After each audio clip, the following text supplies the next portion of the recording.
Hello everyone, I am नवीन कुमार और यहाँ पर एक कंपनी जो कि स्टॉक मार्केट से पैसे उठाने का ट्राई कर रही है। कंपनी का नाम है श्री अहिंसा नेचुरल्स लिमिटेड। अब ये कंपनी का जो आईपीओ है 25 मार्च से 27 मार्च के बीच में खुलने वाला 119 का इन्होंने कट ऑफ प्राइस सेट किया और यहाँ पर 35% कोटा जो है वो रिटेलर्स के लिए रखा गया है। कंपनी जो है टोटल 73 करोड़ रुपीज़ उठाने का ट्राई करे, 74 crore rupees by the way, जिसमें से 50 करोड़ रुपए तो कंपनी के पास जाने वाले हैं। बाकी 24 करोड़ रुपए वर्थ ऑफ शेयर्स कंपनी के जो मेन लोग हैं वो यहाँ पर बेचने की कोशिश करने वाले हैं। कंपनी के जो मालिक लोग हैं उनके पास में 94% मालिकाना हक था कंपनी में आईपीओ से पहले, और आईपीओ के बाद में लगभग 68% के आसपास में रह जाने वाला है। दैट्स अगेन गुड, अच्छा खासा रह जाने वाला है। कंपनी की जो वैल्यू लगाई गई है यहाँ पर दैट इज़ 278 करोड़ रुपीज़। अच्छी खासी वैल्यू लगा के यहाँ पर एसएमई कैटेगरी के थ्रू ये कंपनी का आईपीओ से पैसे उठा रहे हैं।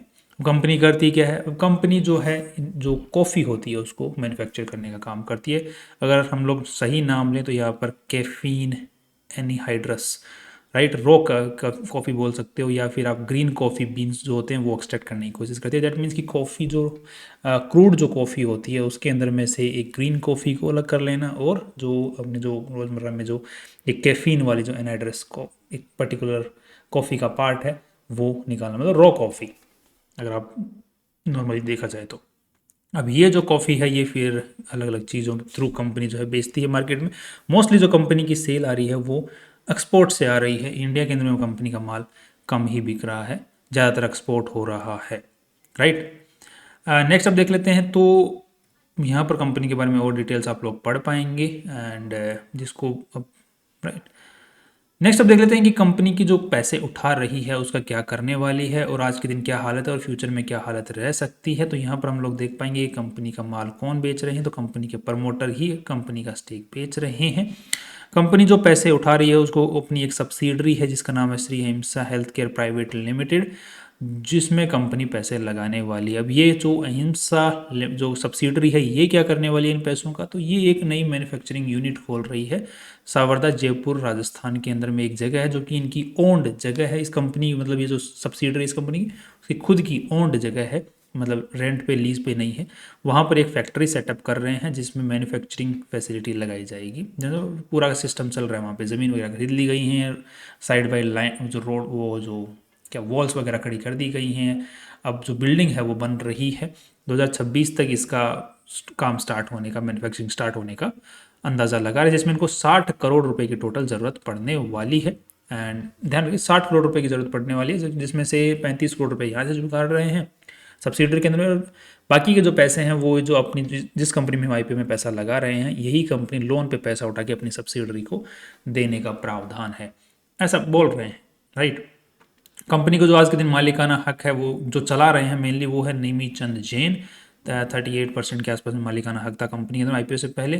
कंपनी में केसेस वगैरह अगर बात करते हैं तो कुछ खास यहाँ पर केसेस वगैरह देखने को नहीं मिल रहे हैं, मतलब इतना कुछ सिग्निफिकेंट नहीं देखने को मिल रहा है। नेक्स्ट देख लेते हैं, तो ये डिटेल्स हम ऑलरेडी देख चुके हैं। ये हाँ जो प्रोजेक्ट कॉस्ट है जिसकी हम लोग यहाँ अभी जस्ट मैंने आपको बताया था, इसकी आप लोग यहाँ पर डिटेल पे देख पाएंगे। 60 करोड़ रुपए का टोटल खर्चा है, 35 करोड़ रुपए आईपीओ से उठाने, 21 करोड़ रुपए जो है इंटरनल अक्रूवल जो कि लोन पे उठा के देने वाली है। अब यहाँ पे जो देखने वाली चीज़ वो ये है कि जो प्रपोजल है, जो एक इंस्टॉल्ड कैपेसिटी है जो वो है 700 मेट्रिक टन्स पर एनम, जो कैफीन जो है एनहाइड्रस नेचुरल्स, और 300 metric tons of green coffee beans extract, और 63 metric tons of crude coffee. मतलब ये पूरा का पूरा जो प्रोजेक्ट है इसके अंदर में इतना इतना प्रोडक्शन होने की संभावना है। तो ये जो बोल रहे हैं कि जो एक्सपेक्टेड कैपेसिटी है, परसेंटेज एक्सपेक्टेड कैपेसिटी यूटिलाइजेशन जो है वो 40% हो जाएगा 26-27 तक, 27-28 तक 45%। दैट मीन्स कि ये अभी में ही फैक्ट्री को इतना बड़ा बना ले रहे हैं कि जो कि 60% कैपेसिटी के ऊपर में फैक्ट्री को पहुंचने के अंदर 2031, मतलब लगभग 5-6-7 साल का टाइम लगने वाला है एज पर देयर कैलकुलेशन। अब इनकी कैलकुलेशन के अकॉर्डिंग 6-7 साल का टाइम लगने वाला है। एक्चुअली मार्केट में क्या होने वाला है उसका किसी को भी नहीं पता है, बट इनकी कैलकुलेशन के अकॉर्डिंग ये ऑलरेडी इतनी बड़ी फैक्ट्री बना रहे हैं आज के दिन, राइट। यहाँ पर डिटेल दी हुई है कि आप जो मैंने जो आपको डिटेल बताई कि जो किस तरीके से बिल्डिंग वगैरह स्टार्ट काम शुरू हो चुका है 2026 तक, अप्रैल में शुरू हो जाएगा प्रोडक्शन। ये जो कंपनी की हम जो बात कर रहे हैं इसका नाम है Himsa mines and minerals private limited, इस नाम से इसको स्टार्ट किया गया था। एंड उसके बाद में इसको जो 1990 में खड़ा मतलब स्टार्ट किया गया था, उसके बाद में इसको पब्लिक लिमिटेड कंपनी में कन्वर्ट कर दिया 92 के अंदर में। और फिर बाद में इनके जो एक्चुअली काम जिसमें आज के दिन काम कर रही है, फील्ड जिसमें मेनली काम कर रही है, उसमें 2017-18 में ही काम शुरू हुआ है। तो ये एक मेरे को थोड़े से रेड सिग्नल्स आना यहाँ से शुरू हो गए। नेक्स्ट अब देख लेते हैं तो कंपनी का जो क्रूड कॉफ़ी बनाना शुरू कर दिया, मतलब जो प्रोडक्शन है वो वगैरह स्टार्ट इन्होंने कर दिया। अब ये इनकी सब्सिडरी है, जो मेन कंपनी है, मेन कंपनी का नाम हम लोग सब जानते हैं जिसका नाम है अहिंसा नेचुरल्स लिमिटेड। इसकी फिर सब्सिडरी यहाँ पर हमें देखने को मिलती है जिसका नाम है अहिंसा हेल्थ केयर प्राइवेट लिमिटेड। ये कंपनी के जो मैनेजिंग डायरेक्टर चेयरमैन जो हैं उनके बारे में हम डिटेल्स पढ़ पाएंगे। यहाँ पर अच्छा खासा एक्सपीरियंस इनको है। और ध्यान देने वाली बात यह है कि ये 5 करोड़ रुपए तक रेम्यूनरेशन लेने वाले हैं, मतलब इनके पास में अप टू 5 करोड़ रुपए तक का रेम्यूनरेशन ले सकते हैं। पिछले साल इन्होंने 2 करोड़ रुपए तक की तनख्वाह उठाई थी। एंड इन्हीं के जो साथ वाले जो दूसरे हैं अमित कुमार जैन, उन्होंने भी 5 करोड़ रुपए तक की वो तनख्वाह ले सकते हैं। 90 लाख रुपए पिछले साल इन्होंने तनख्वाह उठाई थी। तो अब अच्छा खासा बिजनेस चल रहा है तो तनख्वाह उठा रहे हैं, तो कोई दिक्कत वाली बात यहाँ पर नज़र नहीं आ रही है। अब यहाँ पे अगर हम लोग प्रॉपर्टीज़ की बात करते हैं तो ये सारे जो लैंड्स हैं ये जो पर्टिकुलर सब्सिडरी है वो ओन करती है। अब सब्सिडरी का मेन मालिक है जो आईपीओ जो कंपनी पैसे उठा रही है वो इसकी मेन मालिक है। और जो मेन मालिक है उसके पास में भी अच्छी खासी ज़मीन है, जैसे गेस्ट हाउस, ये वाला गेस्ट हाउस ये इस मेन कंपनी द्वारा ओन्ड है। और ये जो रजिस्टर्ड ऑफिस और जो मैन्युफैक्चरिंग यूनिट जो आज के दिन है वो लीज पर ली हुई है, जो कि रीको राजस्थान में इस्टेब्लिश्ड है कंपनी। तो रीको वहाँ का इंडस्ट्रियल एरिया जो अथॉरिटी है जो कि लीज पर देती है ज़मीन वगैरह, सरकारी अथॉरिटी है वो, राइट। एंड वेयर हाउस वगैरह जो कंपनी ने ले रखा है वो किराए पर ले रखा है। कंपनी के अंदर में आज के दिन 73 एम्प्लॉयज़ काम कर रहे हैं, फिर 44 एम्प्लॉयज़ तो सिर्फ प्रोडक्शन में ही काम कर रहे हैं। That's again great. Capacity utilisation की अगर हम लोग यहाँ पर बात करते हैं तो आज के दिन भी कंपनी की कैपेसिटी यूटिलाइजेशन ओनली 46% ही है, जो कि कैफीन नेचुरल जो कंपनी का सबसे ज़्यादा बिकने वाला जो माल है कंपनी का, वहाँ पर भी प्रोडक्शन कैपेसिटी सिर्फ 46% पे ही चल रही है। 2022-23 के अंदर में यहाँ पे 81% पे थी, बट धीरे धीरे धीरे धीरे कम होती चली गई। अब मुझे तो एक लॉजिक समझ में नहीं आ रहा कि ऑलरेडी जो इंस्टॉल्ड कैपेसिटी कंपनी के पास में है वही पूरी नहीं हो रही है, प्रोडक्शन धीरे धीरे कम होता जा रहा है, डिमांड कम हो रही है मार्केट के अंदर, उसके बावजूद फैक्ट्री सेटअप क्यों किया जा रहा है? I am curious to know. Next अगर हम लोग इनकी कॉफ़ी बीन्स एक्सट्रैक्ट जो ग्रीन कॉफ़ी बीन्स एक्सट्रैक्शन जो इंस्टॉल्ड कैपेसिटी है वो भी 65% और भी 50% कोटा पर ही आ गई। मतलब प्रोडक्शन अगर हम लोग को देखें कि यूटिलाइजेशन बढ़ता जा रहा है, यूटिलाइजेशन बढ़ता जा रहा है, या हमारे पास में प्रोडक्शन कैपेसिटी यूटिलाइजेशन इतना ज़्यादा बढ़ गया कि हमारे पास में प्रोडक्शन के लिए हमें नई फैक्ट्री चाहिए, तो हम समझ में आता है कि नया फैक्ट्री सेटअप करना। यहाँ पे तो प्रोडक्शन कैपेसिटी जो ऑलरेडी है वही यूटिलाइज नहीं हो पा रही है, तो किस लिए क्यों पैसा खर्च किया जा रहा है, क्यों किया जा रहा है, समझ के बाहर हो रहा है पूरा का पूरा ये वाला खेल। अब कंपनी का अगर हम लोग कस्टमर वाइज देखते हैं तो टोटल कस्टमर्स का जो रेवेन्यू आ रहा है ऑपरेशंस के द्वारा वो टॉप 10 कस्टमर से 74% आ जा रहा है, जबकि 2024 के अंदर 94% रेवेन्यू जो है वो टॉप 10 कस्टमर से ही आ गया था। दैट मीन्स आप लोग देख रहे हैं कि सिग्निफिकेंट कुछ चुनिंदा कस्टमर्स ही हैं कंपनी के पास में जहां से कंपनी का मेन रेवेन्यू आ रहा है। ऐसा नहीं है कि कंपनी मार्केट में खुले में बेच रही है, नहीं, B2B सेगमेंट के अंदर में कंपनी माल बेच रही है और उन चुनिंदा कस्टमर से ही आ रहा है, जो कि एक दर्शाता है कि थोड़ा सा कुछ गड़बड़ हो सकता है। जो कि हम लोग एक चीज़ देखें तो कंसंट्रेशन और लिमिटेड नंबर ऑफ कस्टमर्स जो है वो भी अगर देखते हैं टॉप 5 कस्टमर से कंपनी का most of the significant revenue आया 2024 के अंदर में। लेकिन सवाल खड़ा करता है कि नंबर ऑफ कस्टमर्स अगर बढ़ते हैं तो समझ में आता है अच्छी चीज़ है, पॉजिटिव है कि कंपनी का मार्केट में फैलाव बढ़ रहा है। यहाँ पे नंबर ऑफ कस्टमर्स कम हो रहे हैं, नंबर ऑफ जो सेल आ रही है टोटल वो लिमिटेड कस्टमर से ही आ रही है, तो वो फैलाव नहीं हो रहा है, कंपनी कॉन्ट्रैक्ट हो रहा है, कंपनी का सेल्स जहाँ पे जा रहा है। तो दैट शोज अगेन कि फ्यूचर का क्या होने वाला है। अब ध्यान की अब यहाँ पर जो अगले वीडियो में जो अगले जो स्क्रीनशॉट में हम देखने वाले हैं वो है कि कॉफ़ी कैसे कैफीन जो कंपनी निकालती है वो कैसे निकलता है। तो ये ध्यान रखिए कैफीन जो है टी की जो पत्तियाँ होती है, चाय की जो पत्तियाँ होती हैं उनसे भी निकलता है।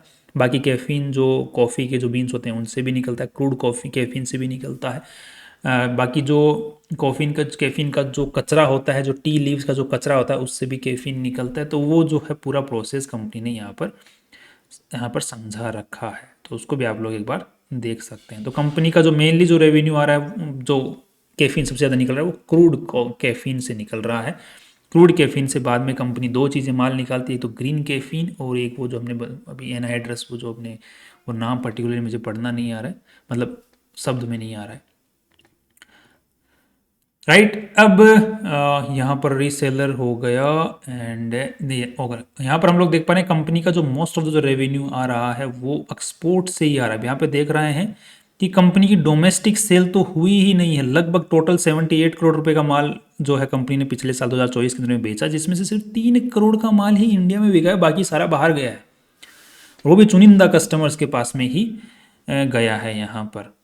नेक्स्ट, इस साल भी जो है हालत खराब ही है, मतलब एक्सपोर्ट से ही कंपनी का माल आ रहा है। नेक्स्ट, अब यहाँ पे देख रहे हैं कैफीन एनहाइड्रस नेचुरल्स, राइट, ये कंपनी का सबसे ज़्यादा दिग्गज प्रोडक्ट है, जहाँ से कंपनी का मेन रेवेन्यू आ रहा है, पिछले सालों से भी आ रहा है, अभी भी वहीं से आ रहा है। राइट, अब यहाँ पर आपने एक चीज़ और ध्यान दी होगी, जिसके चलो हम आगे बात कर लेंगे उसके बारे में। कंपनी का B2B सेगमेंट में, अब यहाँ पर एक चीज़ अगर आपने ध्यान दी है तो कंपनी ने बोला है कि हमारे जो माल आ रहा है वो रीसेलर के पास में जा रहा है और डायरेक्ट सेल भी आ रहा है। मतलब यहाँ पे देख रहे हो एंड कंज्यूमर, कंपनी बोलेगी हम एंड कंज्यूमर को 56% माल बेचते हैं। तो अब एंड कंज्यूमर कंपनी का कौन सा है? एंड कंज्यूमर तो कौन होता है? जो कि कंपनी एटलीस्ट लास्ट के अंदर में कंज्यूम करता है, वो एंड कंज्यूमर होता है, या फिर रीसेलर होता है जो कि बिचौलिया होता है। तो कंपनी बोले 43% रेवेन्यू हमारा जो है रीसेलर के थ्रू आ रहा है, जबकि 56% रेवेन्यू जो है वो एंड कंज्यूमर को हम बेच रहे हैं डायरेक्ट। यहाँ पर हम लोग देखते हैं कंपनी बोल रही है कि हमारा जो माल है वो B2B सेगमेंट में ही पूरा बिक रहा है। तो जो एंड कंज्यूमर है वो कौन है? मतलब कोई ना कोई कंपनी है, मतलब हमारे जैसे कस्टमर तो नहीं है, कोई ना कोई कंपनी ही इनके लिए एंड कंज्यूमर है। तो या तो होटल चेन्स हो सकती हैं, या फिर रेस्टोरेंट्स वाले हो सकते हैं, या फिर वो कोई और हो सकते हैं। अब कंपनी बोल रही है कि टॉप 10 कस्टमर, टॉप 5 कस्टमर से कंपनी का रेवेन्यू मैक्सिमम आ रहा है। तो ये एंड कंज्यूमर हैं कौन? ये एक्चुअली एग्जिस्ट भी कर रहे हैं या नहीं कर रहे हैं? राइट, तो वो एक थोड़ा सा आप लोग यहाँ पे थोड़ा सा डेटा के अंदर में देख रहे हो, कुछ कहीं ना कहीं मेरे को तो गड़बड़ नजर आ रही है, आपको आ रही है कि नहीं? I don't know. नेक्स्ट अब देख लेते हैं कि कंपनी का जो रेवेन्यू है, इसकी इस शीट को आप लोग थोड़ी बाद में समझ पाएंगे, जिससे पहले आपको मैं एक दिखा देता हूँ। श्री अहिंसा नेचुरल्स, एक सेकेंड, ओके, तो मैं यहाँ पर एक सेकेंड, अब यहाँ पे हम देख पाएंगे कंपनी में टोटल पैसा कितना लगा हुआ है, दैट इज 111 करोड़ रुपए आज के दिन लगे हुए हैं, जो कि मोस्ट ऑफ जो पैसा कंपनी में लगा हुआ है वो इन्वेस्टर्स का ही लगा हुआ है। राइट, लगभग 100 करोड़ रुपए के आसपास में। तो बाकी बहुत ही चुनिंदा कम पैसा जो है वो जो उधारी का पैसा है, that means debt to equity ratio बहुत अच्छा है इस कंपनी का, जो कि अभी मैन्युफैक्चरिंग प्लांट के लिए थोड़ा बहुत लोन लेना पड़ेगा, फिर भी डेट टू इक्विटी रेशियो अच्छा ही रहने वाला है आफ्टर दी IPO भी। That's again great. कंपनी का जो पैसा लगा हुआ है वो प्रॉपर्टी प्लांट एंड इक्विपमेंट में जो लगा हुआ है 43 करोड़ रुपीज़, बाकी इन्वेंट्री पड़ी हुई है 26 करोड़ रुपीज़ की, और 19 करोड़ रुपए का ट्रेड रिसीवेबल्स है, जो कि अगेन एक थोड़ा अच्छा खासा सवाल खड़ा करता है। 20% ट्रेड रिसीवेबल्स ठीक ठाक यहाँ पर बना हुआ है, जो कि इंक्रीजिंग ऑर्डर में है। यहाँ पर देख रहे हो काफ़ी ठीक ठाक इंक्रीजिंग ऑर्डर में देखने को मिल रहा है।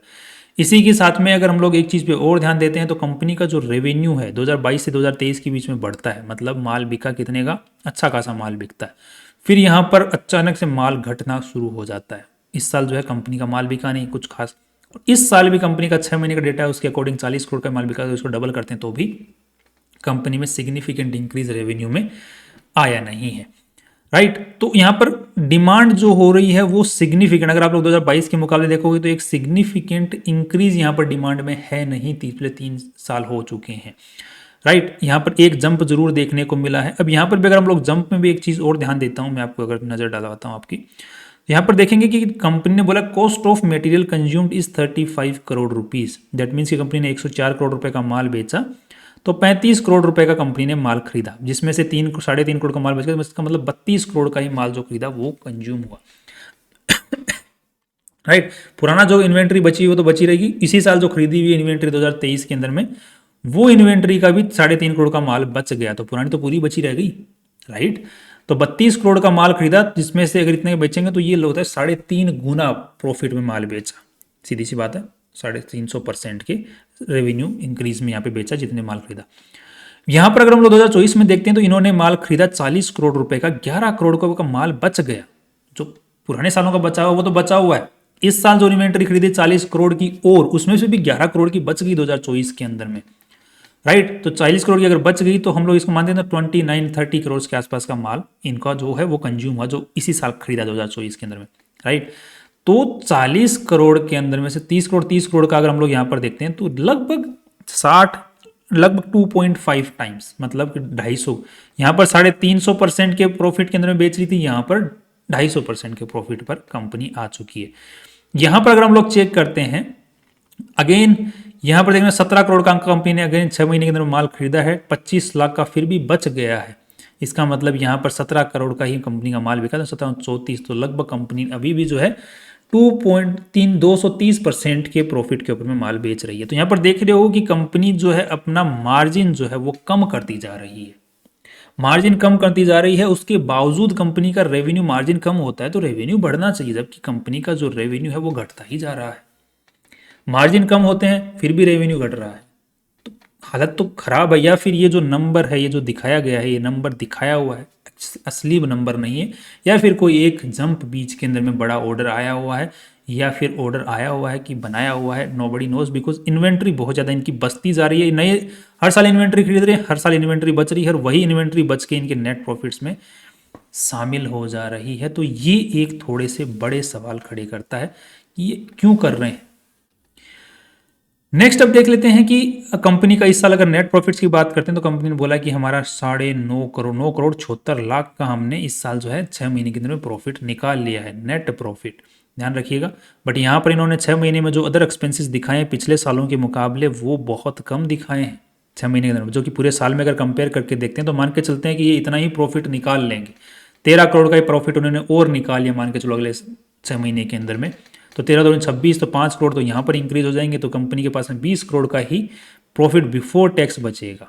प्रॉफिट बिफोर टैक्स बचेगा तो आफ्टर टैक्स जो है यहाँ पर लगभग 16 करोड़ 15 करोड़ के आसपास का नेट प्रॉफिट निकल के आएगा, जो कि पिछले साल के नेट प्रॉफिट के मुकाबले अगेन डिक्रीज है। तो यहाँ पर डिक्रीज हर साल जो है डिक्रीज होता ही जा रहा है। Now that's bad. अगर आप कोई बिजनेस में अगर पैसे लगाते हो तो वो बिजनेस, अब चलो कैश फ्लो की बात कर लेते हैं थोड़ा सा एक बार और। कैश फ्लो की अगर हम लोग यहाँ पर देखते हैं तो ऑपरेटिंग एक्टिविटी अगर आप लोग चेक करेंगे, cash flow from operating activities is great, is good, right, क्योंकि यहाँ पर पैसा जो है कंपनी का ट्रेड रिसीवेबल्स में अटक रहा है, बट फिर भी नेट प्रॉफिट इतना ज़्यादा कंपनी कमा रही है कि पैसा जो है कैश बच रहा है हाथ में। Now that's good, that's very good कि कंपनी, क्योंकि बहुत हाई मार्जिन के ऊपर कंपनी माल बेच पा रही है, जिसके बाद में इन्वेंट्री वगैरह सब कुछ निकालने के बाद में भी कंपनी के पास में कैश बच जा रहा है। पर पॉइंट ये है कि इतने हाई मार्जिन के ऊपर में कंपनी छोटी होती है, या फिर कुछ चुनिंदा कस्टमर्स के ऑर्डर आते हैं, या फिर किसी पर्टिकुलर एक्सपोर्ट कर रही है तो किसी पर्टिकुलर मार्केट में बेच रही है, तो वो कितने दिन तक बेच पाएगी उतनी हाई मार्जिन के ऊपर में, वो एक बड़ा सवाल है, जो कि दिख रहा है कि ज़्यादा दिन तक नहीं बेच पाएगी, बिकॉज कंपनी का नेट जो मार्जिन है जो बीच का वो कम होता ही जा रहा है, बिकॉज बाकी जो प्लेयर्स होते हैं वो उस मार्केट में घुस जाते हैं, तो वो एक बड़ा शॉर्ट जो है कभी कभी ही मिलता है, राइट। तो कैश फ्लो इज गुड। अब फाइनल जो रिव्यू बन रहा है कंपनी के बारे में वो ठीक ठाक सा बन रहा है। यस, कंपनी एक रॉ क्रूड जो नेचुरल जो कॉफ़ी होती है उस सेगमेंट में काम कर रही है, नई फैक्ट्री इस्टेब्लिश कर रही है, जो कि पहले की जो फैक्ट्री है वही पूरी काम में नहीं आ रही, पता नहीं क्यों कर रही है। फिर भी कंपनी बोल रही है कि हम उसकी 50% 60% कैपेसिटी पर जाने के लिए हमको 7 साल का टाइम लगेगा। मैं बोल रहा हूँ इसको कंप्लीट कर लोगे उसके बाद में 7 साल का टाइम लग रहा है, 10 साल का टाइम लग जाएगा। एंड साथ में मार्जिन्स बहुत और कम करने पड़ जाएंगे, तो ये जो मार्जिन्स आप लोग यहाँ पर देख पा रहे हैं ये मार्जिन्स नहीं रहेंगे, बिकॉज इस सेगमेंट में जो दूसरी कंपनियाँ काम कर रही हैं, प्राइवेट कंपनियाँ, जो कि ये कंपनी ने बताया कि हमारी कोई कॉम्पिटिटर मार्केट में आज के दिन लिस्टेड नहीं है, मान लिया, जो कि बट स्टिल दूसरी कॉफ़ी के सेगमेंट में काम करती है। जैसे मैंने एक कंपनी का सर्च किया यहाँ पर, इसका नाम है विंटेज कॉफ़ी बेवरेजेस, ये भी बोल रही manufacturers exports instant coffee and chicory. तो इसका जो मार्जिन है वो यहाँ पर निकल के आ रहा है लगभग 10% के आसपास का, तो आई थिंक 10% के आसपास का ये मार्जिन निकाल पाए, तो ये भी 10% पे ही नेट प्रॉफिट निकाल पाएगी, जो कि आज कितनी 25% निकाल पा रही है, राइट। तो 10% पे आ जाएगी, तो ये मार्जिन जो आज दिख रहे हैं वो फ्यूचर में नहीं रहेंगे। सो अब ओवरऑल बात क्या बन रही है, ओवरऑल जो है आज के दिन मुझे लग रहा है प्राइस जो है ओवर प्राइस लग रहा है। प्रमोटर खुद भी अपना स्टेक यहाँ पर बेच रहे हैं आईपीओ के अंदर में, और जो हवा बनाई जा रही है वो भी आई थिंक कुछ खास बन नहीं रही है, मार्केट फॉलिंग में है। तो आई थिंक जो पी और पीबी रेशियो भी अगर हम लोग आज निकालने की कोशिश करते हैं, जो कि 15 करोड़ के हिसाब से निकालते हैं 277 करोड़ की, तो यहाँ पर लगभग 150 17 18 के आसपास का पी रेशियो आता है, जो कि अच्छा है बाय द वे। बट ध्यान रखिए जो नेट प्रॉफिट्स हैं वो डिमिनिशिंग इन नेचर है, डूबता हुआ मार्केट है, मतलब डूबते हुए मार्जिन है। एंड पीबी रेशियो की हम लोग यहाँ पर बात करते हैं नेटवर्थ के हिसाब से। So where is this net worth, 1 second, let me see. Net worth is 100 crore, 50 crore 150 crore, 150 से 2.2 1.8 के आसपास का पीबी रेशियो बनता है, जो कि ठीक है। सो वैल्यूएशन आज के प्रॉफिट्स के हिसाब से ठीक लगाई है, राइट। बट वैल्यूएशन जो है आने वाले जो प्रॉफिट्स हैं उनके हिसाब से नहीं है। सो फ्यूचर के अंदर में मुझे लगता है ये सस्ते में मिल सकती है। बट यस, नेचुरल कॉफ़ी के नाम पे एक जो हवा अभी बन रही है इस आईपीओ के लेके वो अच्छी बन रही है। सो इनिशियल पुश मिल सकता है, राइट। थोड़े दिन के लिए आपको हो सकता है कि ऊपर जाता हुआ दिखे, चांसेज हैं, बाकी मैंने बोला जाएगा ही, चांसेस दिख रहे हैं बिकॉज इनिशियल पुश मिल सकता है। एंड यहाँ पर कुछ खास आज के दिन ग्रे मार्केट में भी कुछ खास प्रीमियम चल नहीं रहा है। So I would just still try to long term के हिसाब से, बाद में देखेंगे फ्यूचर के अंदर में जब इसके मार्जिन्स ठीक ठाक लेवल पे बनते हुए दिखेंगे। आज के हिसाब से तो जो मैंने आपके पास में रीजंस अभी डिस्कस किए हैं बस वही है। बाकी आप कोई भी डिसीजन पॉजिटिव नेगेटिव अपने फाइनेंशियल एडवाइजर से पूछ के और रिसर्च करके अपना डिसीजन बनाएं। That's all. कल फिर मिलते हैं इंपॉर्टेंट वीडियो के साथ में। सी यू टुमारो।